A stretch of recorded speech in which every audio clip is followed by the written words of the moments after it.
মৰমৰ ছাত্ৰ ছাত্ৰীসকল, তোমালোকক মই মোৰ চেনেলটোলৈ স্বাগতম জনাইছোঁ। আজি মই ক্লাছ 6ৰ অসমৰ ইতিহাস পাঠ্যপুথিৰ খণ্ড 1ৰ পাঠ 1 প্ৰাচীন অসমৰ ইতিহাস অধ্যয়নৰ সমল পাঠটোৰ অনুশীলনীৰ প্ৰশ্নসমূহৰ উত্তৰসমূহ আলোচনা কৰিম। গতিকে তোমালোকে ভিডিঅ'টো প্ৰথমৰ পৰা শেষলৈকে চাবা।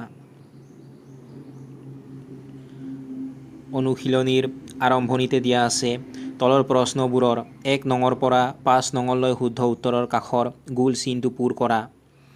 1 নম্বৰ প্ৰশ্নটো হৈছে কোনটো এপিগ্ৰাফিক বা উৎকীৰ্ণ লিপি সমল? ইয়াৰ শুদ্ধ উত্তৰ হৈছে অপশ্যন নম্বৰ খ তাম্ৰলিপি।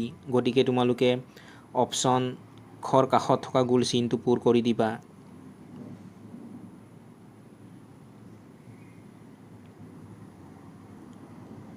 দুই নম্বৰ প্ৰশ্নটো হৈছে প্ৰাচীন অসমৰ শিলালিপিবোৰ কি লিপিত খোদিত কৰা হৈছিল?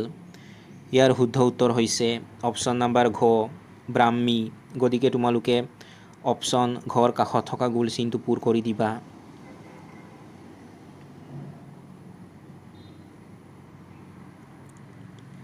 তিনি নম্বৰ প্ৰশ্নটো হৈছে অসমৰ আটাইতকৈ পুৰণি শিলালিপিখন কোনগৰাকী ৰজাৰ দিনত খোদিত কৰা হৈছিল?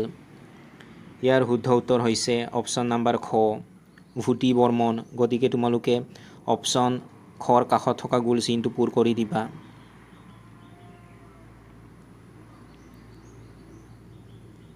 চাৰি নম্বৰ প্ৰশ্নটো হৈছে কোনগৰাকী পৰিব্ৰাজক ৰজা ভাস্কৰ বৰ্মনৰ ৰাজত্বকালত কামৰূপলৈ আহিছিল? ইয়াৰ শুদ্ধ উত্তৰ হৈছে অপশ্যন নম্বৰ গ হিউৱেন চাং। গতিকে তোমালোকে অপশ্যন গৰ কাষত থকা গোল চিনটো পূৰ কৰি দিবা।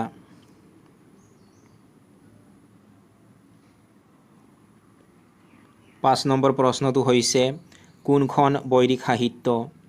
ইয়াৰ শুদ্ধ উত্তৰ হৈছে অপশ্যন নম্বৰ ক গৃহ সংগ্ৰহ। গতিকে তোমালোকে অপশ্যন কৰ কাষত থকা গোল চিনটো পূৰ কৰি দিবা।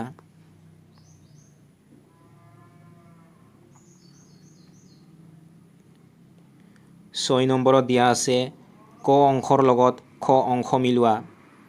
ক অংশত প্ৰথমতে দিয়া আছে মহাভাৰত। এইটো তোমালোকে খ অংশত দিয়া ব্যাসদেৱ এইটোৰ লগত মিলাই দিবা। তাৰ পাছত ক অংশত দিয়া আছে অৰ্থশাস্ত্ৰ। এইটো তোমালোকে খ অংশত দিয়া কৌটিল্য এইটোৰ লগত মিলাই দিবা।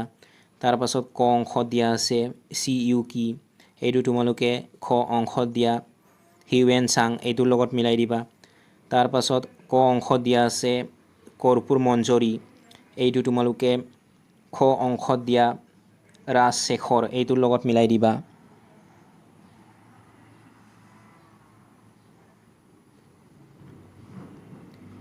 তাৰ পাছত 7 নম্বৰত দিয়া আছে শব্দ শৃংখল।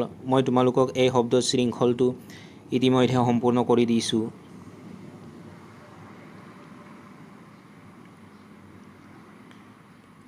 প্ৰথমতে তোমালোকক থিয়কৈ তোমালোকে লিখিব লাগিব। ক নম্বৰত দিয়া আছে ৰজা ভাস্কৰ বৰ্মনৰ দিনত খোদিত এখন শিলালিপি। এইটো তোমালোকে লিখিবা। থিয়কৈ তোমালোকে লিখিবা ক নম্বৰত নিধানপুৰ।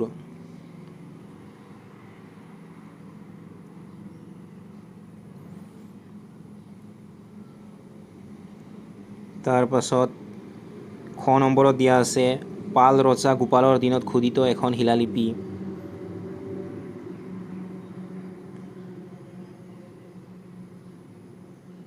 থিয়কৈ তোমালোকে খ নম্বৰত লিখিবা গছতল। খ নম্বৰত লিখিবা তোমালোকে গছতল এইখিনি লিখিবা।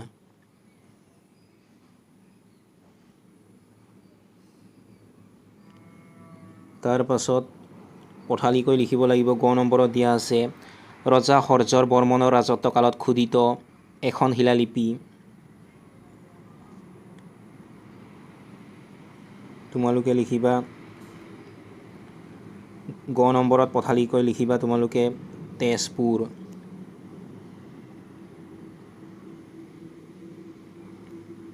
তাৰ পাছত ঘ নম্বৰত দিয়া আছে ৰজা ভূতি বৰ্মনৰ ৰাজত্বকালত খোদিত এখন শিলালিপি। ঘ নম্বৰত তোমালোকে লিখিবা বৰগংগা।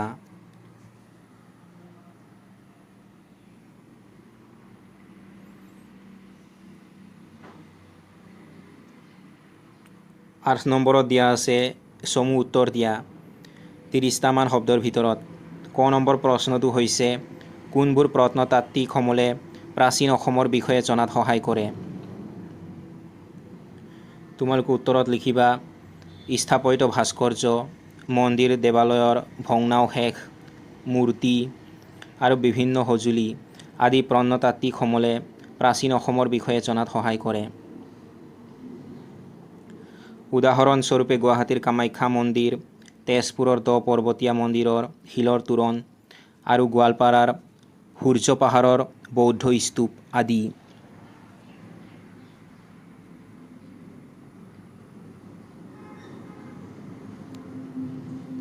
খ নম্বৰ প্ৰশ্নটো হৈছে প্ৰাচীন অসমৰ ইতিহাস অধ্যয়নত দেশীয় সাহিত্য আৰু বিদেশী ভ্ৰমণকাৰীৰ টোকাবোৰৰ গুৰুত্ব সম্পৰ্কে আলোচনা কৰা। তোমালোকে উত্তৰত লিখিবা দেশীয় সাহিত্য যেনে ৰামায়ণ, মহাভাৰত, পুৰাণ, অৰ্থশাস্ত্ৰ, হৰ্ষচৰিত আদি আৰু বিদেশী ভ্ৰমণকাৰী যেনে হিউৱেন চাঙৰ টোকাসমূহে প্ৰাচীন অসমৰ ভৌগোলিক সীমা, ধৰ্মীয় বিশ্বাস, ৰজা আৰু প্ৰজাসকলৰ আৰ্থসামাজিক তথা সাংস্কৃতিক জীৱনৰ এক নিৰ্ভৰযোগ্য ঐতিহাসিক ছবি দাঙি ধৰে।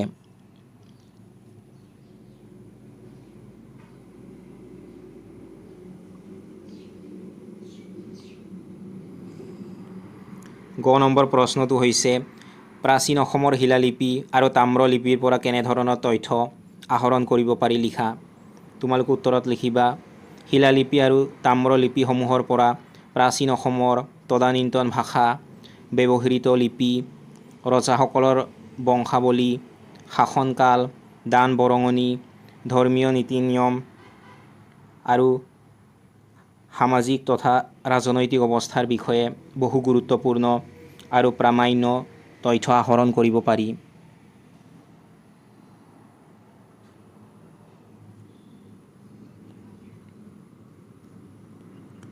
ন নম্বৰত দিয়া আছে প্ৰাচীন অসমৰ ইতিহাস অধ্যয়নৰ প্ৰত্নতাত্ত্বিক, এপিগ্ৰাফিক বা উৎকীৰ্ণ লিপি আৰু লিখিত সমলৰ এখন তালিকা প্ৰস্তুত কৰা।